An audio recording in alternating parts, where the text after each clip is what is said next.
Hoje traz 2 vídeos inéditos sobre portadores de deficiências físicas ou mentais. O primeiro deles registra os problemas de uma família diante das dificuldades auditivas de Thomas, o filho mais novo. Em seguida, você vai conhecer a alegre rotina de portadores de síndrome de Down e também de outras deficiências mentais num centro de assistência na Espanha. Ainda sobre o tema, você vai assistir a 2 vídeos já exibidos pela TV Escola. Agora é com você.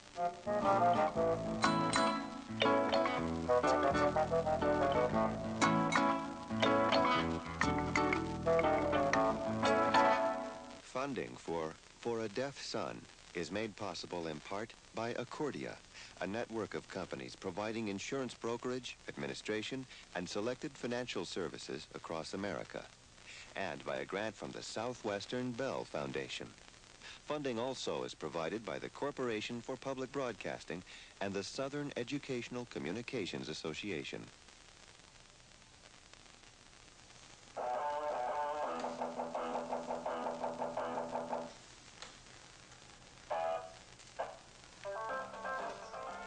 Thomas, it was 2 years ago when your mom called me on the phone. She was crying, and all I could think about was the music you would never hear.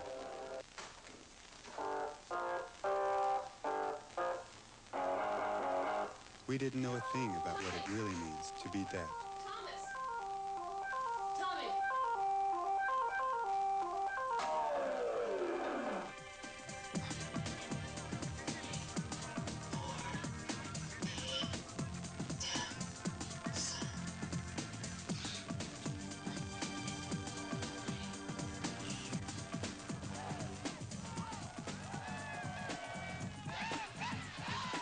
In March of 1988, students at Gallaudet University for the Deaf in Washington, D.C. shut the school down. They were demanding that for the first time ever, the board choose a deaf person to lead the university as president. When the students won, it was hailed as a great victory for deaf people everywhere.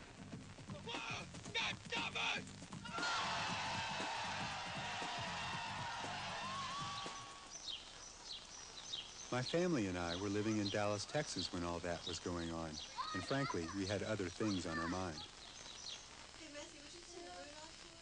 Lori and I were expecting our second child, and our son Matthew couldn't wait to meet what he hoped would be his new baby brother. In September of 1988, Thomas Shai Tranchen was born. Isn't he wonderful?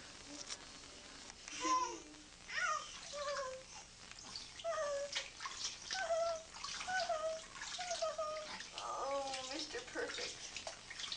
You see Daddy? Thomas.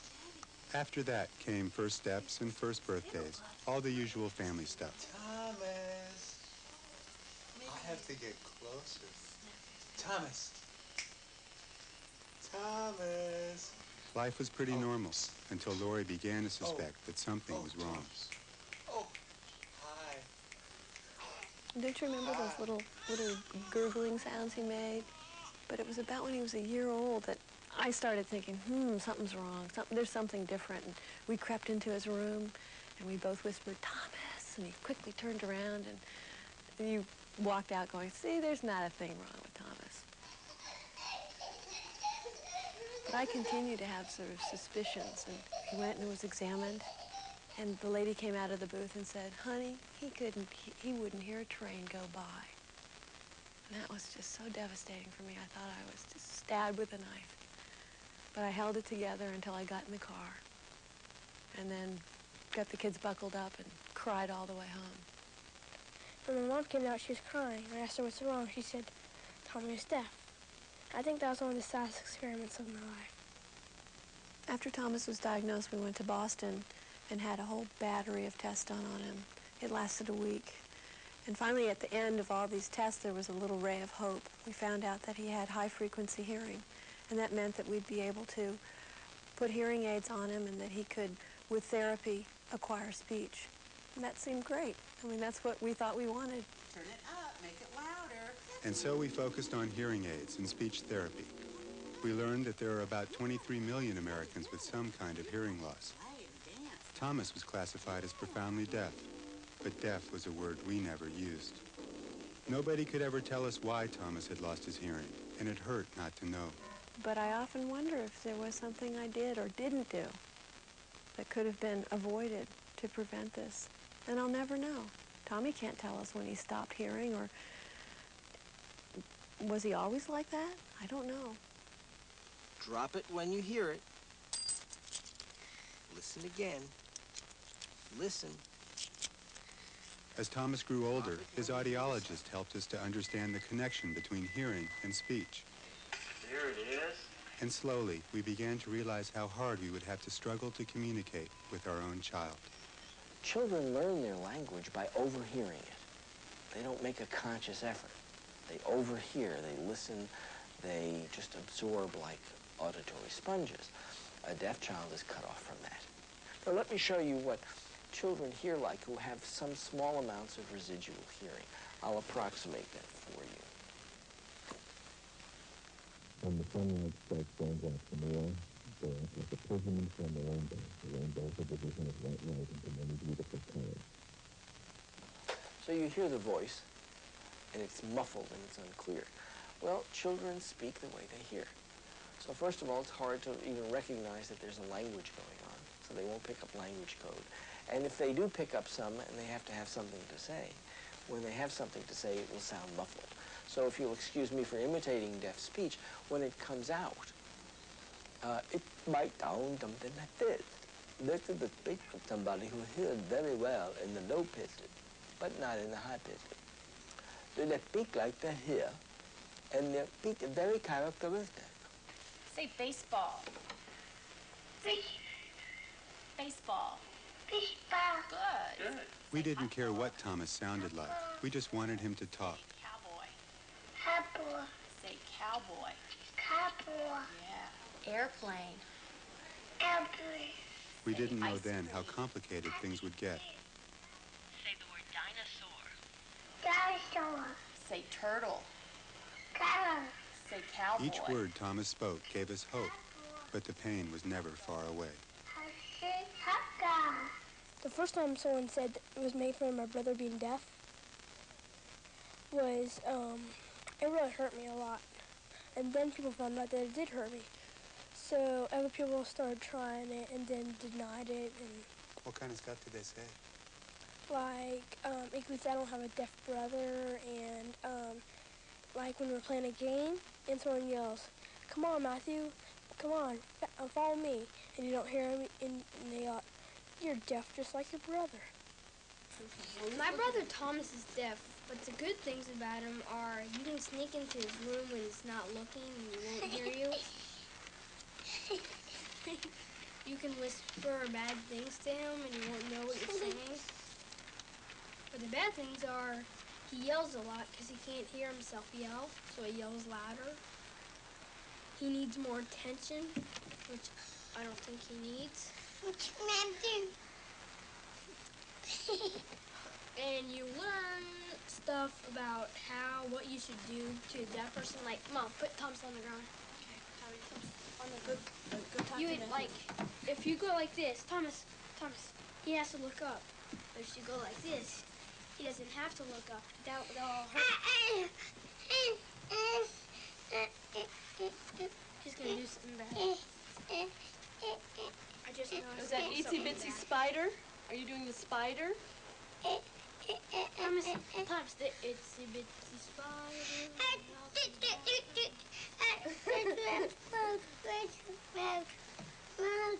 Cross your hands. Okay, this way. Come on this way. See, it's very tough for Thomas to express himself because he doesn't have a whole lot of words. Want me to do this? How'd you feel when you found out Thomas was deaf? I felt very sad. I cried for about 3 days. It is very hard. Little pig, let me come in, said the wolf. And the second little pig said, no, not by the hair of my chinny chin chin. Then I'll huff and I'll puff and I'll blow your house in. And he he puffed. And he blew the house down.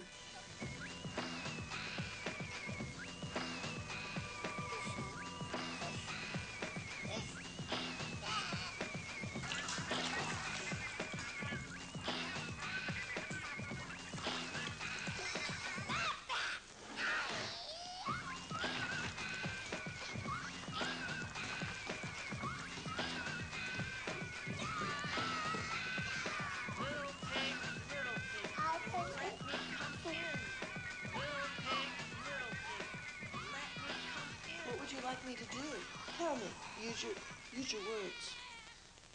And what happens to Spider's shoe? It broke. It broke? When it was time for Thomas to go to preschool, we had a choice. We could put Thomas in a class where teachers used speech supported by signs, or we could choose a speech-only classroom. We chose the speech-only class.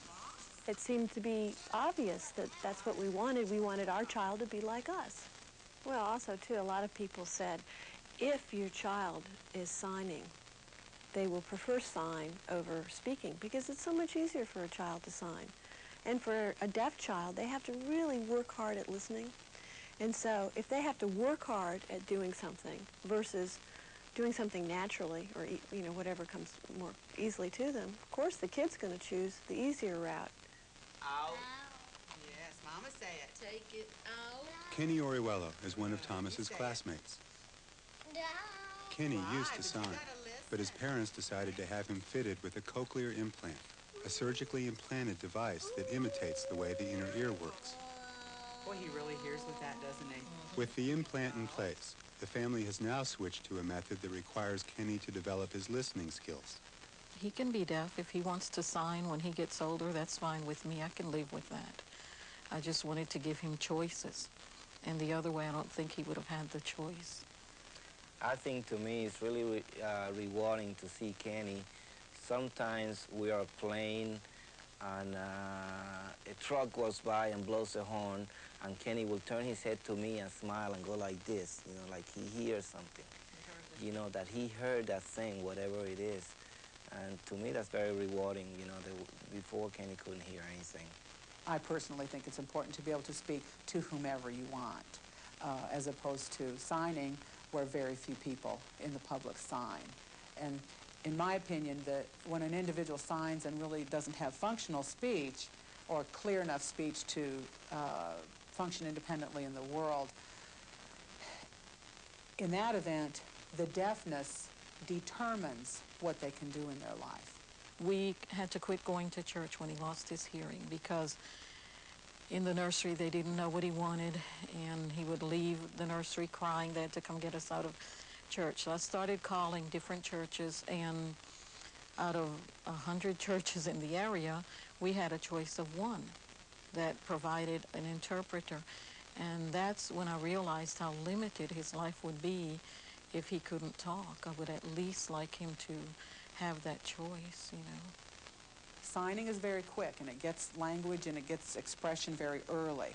But in my opinion, it, in many children, inhibits their ability to speak later on, especially the children that are more profoundly hearing impaired. This method may take a little longer to get going, but the long-term effects are an adult that can speak. Is this hammering? Since Thomas had some hearing in the higher frequencies, we were told that a cochlear implant wouldn't be appropriate for him. Still, Lori and I wanted him to talk, and that meant hours of speech therapy. Thomas, listen. Daddy, Daddy. Yes, Tommy. Daddy. Yes. Papa, no. You heard it, Thomas. You were listening. No. You heard it. Daddy, Papa, no, I want it. Does the bell say woof, woof, woof, woof, woof? Oh. No, it doesn't. What does the bell say? Master. Shark. But after more than 2 years of therapy, Thomas's language development was still poor. Thomas could imitate most of the speech sounds of English, and he could respond to simple questions, but he couldn't really communicate. Often what he said was just gibberish.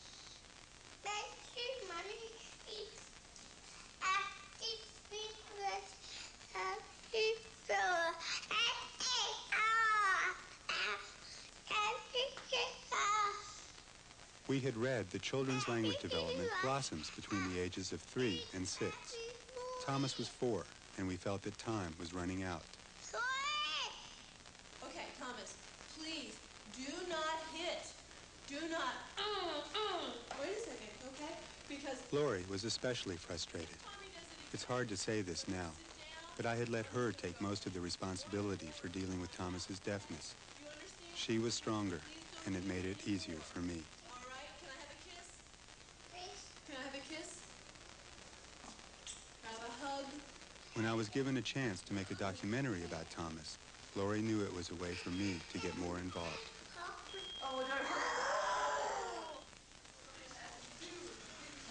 I began my research by attending a conference of deaf people. I learned that their language, American Sign Language, is not simply a manual substitute for English, but a true language with its own grammar and structure. ASL is a visual language that uses not only the hands, but the body and the face grammatically. We deaf people have a culture, right? Hearing people, they look at us and they're not satisfied with the deaf because we don't talk. And I discovered a sense of community among the deaf that I never knew existed. And we've learned that the deaf community is not a loosely knit community, as one might say, the community of television people or the community even of blind people, but a true community, as you might say, the community of American Navajos, let's say, with their own language, their own special mores, values, history, heroes, all that goes with having a culture. And what we found through our research and through our experience with the deaf community is that living in a world as a visual person is very different from living in the world as a hearing person. Of course, underlying it all is the same humanity that we all share, but how we process the world, how we process language, what we need as hearing persons and as deaf persons is very, very different in order to achieve our potential, which is, of course, the same for everyone as a human being. Gallaudet University has been called the cultural capital of the deaf world. Deaf is normal here, and hearing people are the ones who need interpreters. I wanted to learn more about deafness and about the issues affecting our family. 93% of all deaf children have 2 hearing parents. That means that the parents themselves, when they discover that they have a deaf child, have probably never encountered deaf people before. So not only is it a shock, and they go through a grieving process because their child isn't what they expected, a normal hearing child, but they also don't really know what deafness means. They don't know what it means to be a deaf person. I ate this one, I ate this one, I ate that one. Ate them all up. It was full? No, not yet. He wanted more. But how much? In the house, how much did he eat? I visited a class at Kendall Elementary School on the Gallaudet campus. The school's mission is to find ways to improve an educational system that almost everyone agrees has failed deaf children for years. One of the figures you hear when you begin to look into this is that deaf children on average achieve a 4th grade reading level upon graduation from school, from high school. Waited and waited and let him sleep, sleep, and sleep. When he wakes up, he should be a butterfly.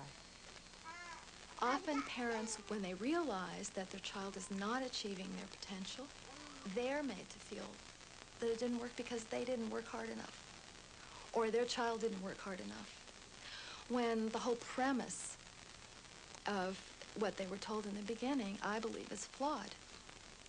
And the basic flaw, I believe, lies in the fact that our school system has not really accepted the fact that deaf children are deaf and have tried throughout the years to make deaf children as much like hearing children as possible. That's been the underlying goal. Where's the juice?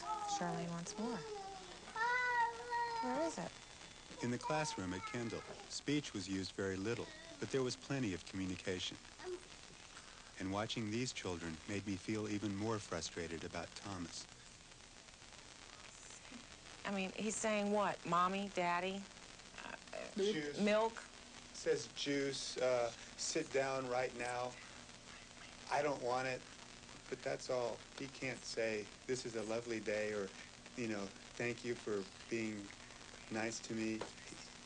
Well, that's because he's been taught all the speech sounds as possible, but he hasn't been taught the concept, the vocabulary with which to work.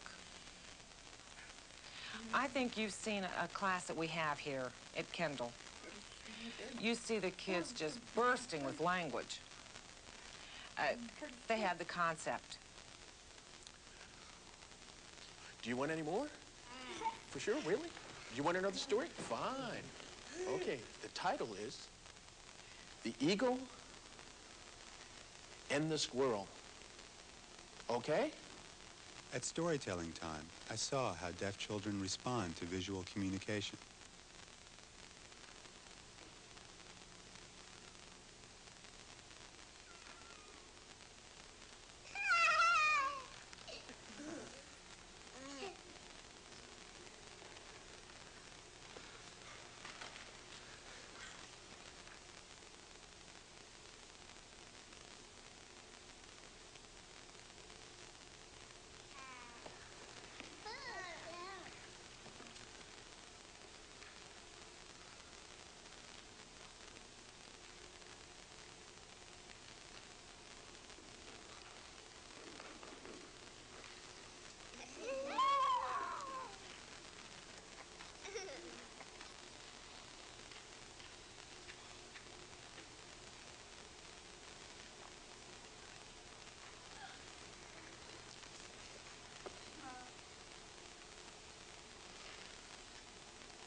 I would love to see more hearing parents do some more type of this communication with their children, acting out stories, acting out ideas and thoughts,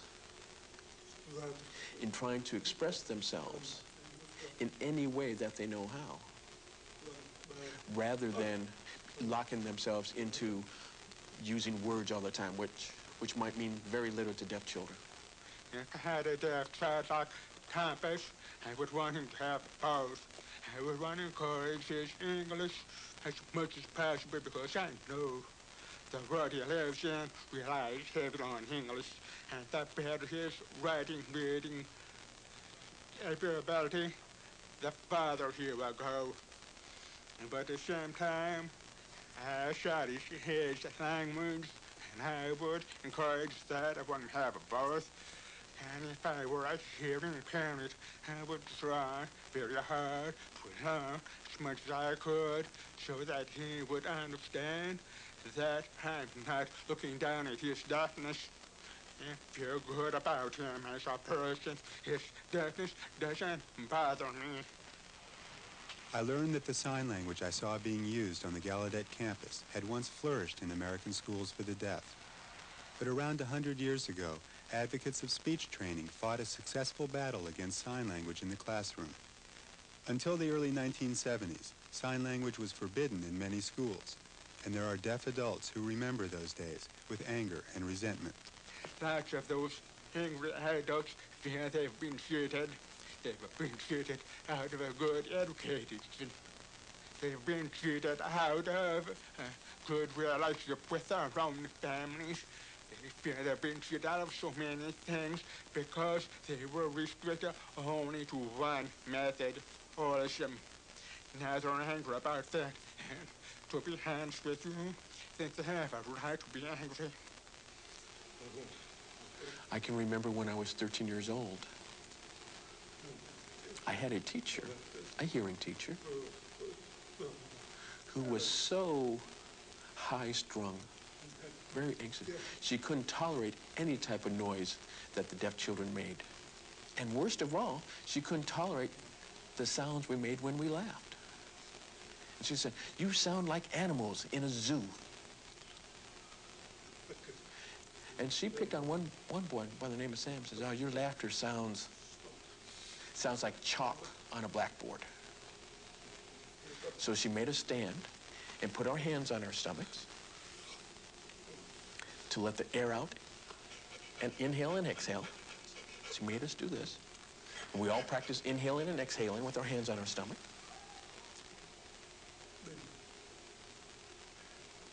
And then she said, "Now we'll add the voice. Add the voice like this. From the stomach, not from the head, but from the chest. Let it all come out, okay?" And then she kept picking on Sam, popping him on the head and saying, "You know, you're not doing it right." And so we practiced and practiced, and finally, you know, we practiced with our hands on our chest. Then we added the voice. And as you hear it, that's how we laugh. Ha, ha, ha, ha. And she said, "Oh, you sound so nice, so pleasant. So pleasant that hearing people would never guess that you were deaf." Intolerance is the subject of Clayton Valley's American Sign Language poem, Dandelion. Because it is a visual work, Valley told me the poem can't be translated.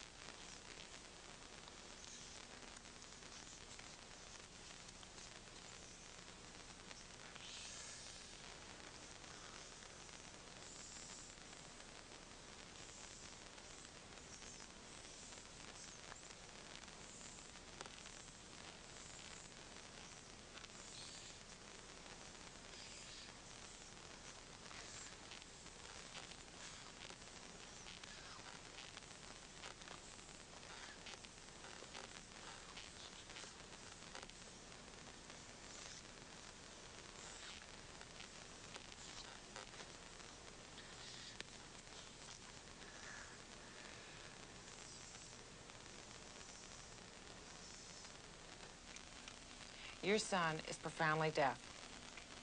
There's no way on earth that he could hear, understand, develop language based on what he hears. He needs everything visual. He needs you to introduce life, introduce love, introduce happiness through signs, because that's what he sees. He needs that.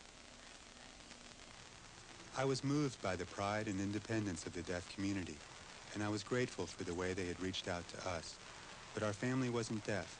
We didn't sign, and when I left Gallaudet, the distance between us and Thomas seemed even greater.